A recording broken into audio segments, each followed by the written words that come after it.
Hello दोस्तों, मैं आपके सामने 2 सीक्वेंस दिखाने जा रहा हूं, जो आप ब्रेन इमेजिंग में हम लेते हैं। तो उन सीक्वेंस का नाम है DWI और ADC। DWI means diffusion weighted image और ADC means apparent diffusion coefficient images. तो देखो दोस्तों, ब्रेन की इमेजिंग में आपका ये इंपॉर्टेंट सीक्वेंस भी माना जाता है। जब किसी पेशेंट्स को पैरालाइज का अटैक आ जाता है या स्लैनिंग ऑफ स्पीच होती है, तो उस केस में आपको डिफ्यूज़न रन लेने की ज़रूरत होती है। तो उसमें मोस्टली आपको ब्रेन की अटैक की समस्या यानी कि ब्रेन स्ट्रोक देखना पड़ता है। तो देखो हमारी स्क्रीन पे 2 सीक्वेंस देखने को आपको मिलेंगे।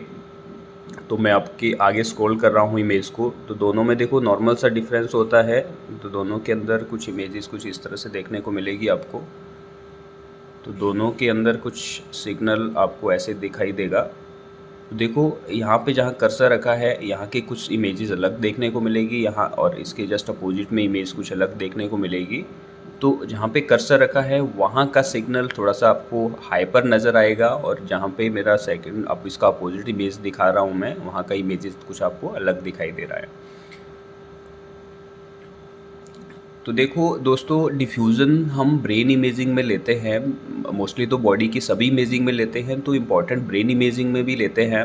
तो देखो, ब्रेन इमेजिंग में डिफ्यूज़न लेने का मकसद ये होता है कि हमारे ब्रेन के अंदर जब भी ब्लड सर्कुलेशन यानी कि ब्रेन के सॉफ्ट टिश्यूज़ को ब्लड नहीं मिल पाता है, ब्लड और ऑक्सीजन नहीं मिल पाती है, तो उस एरिया को वो डैमेज कर देता है, जिसको आप कहते हैं रिस्ट्रिक्ट कर देता है, उस एरिया को डिफ्यूज़न रिस्ट्रिक्ट कर देता है। तो वो सिग्नल आपको इसमें ब्राइट नज़र आएगा।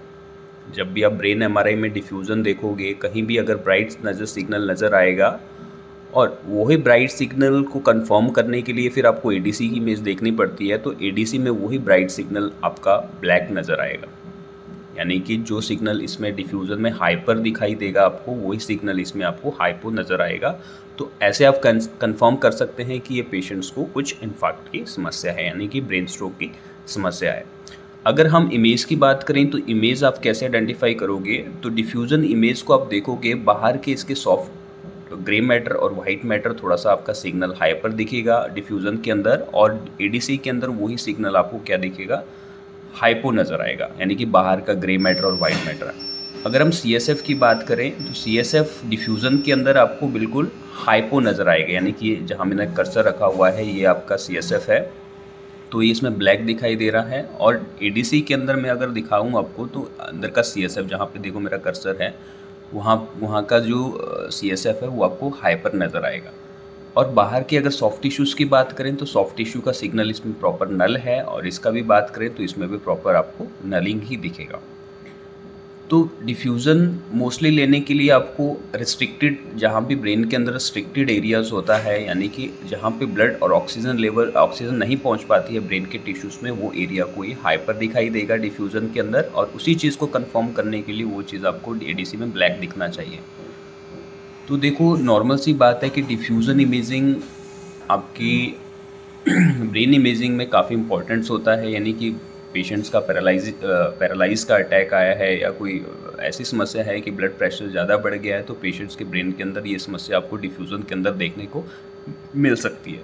दोस्तों, ऐसे आप आइडेंटिफाई करेंगे कि this is diffusion weighted sequence and this is ADC, apparent diffusion coefficient images.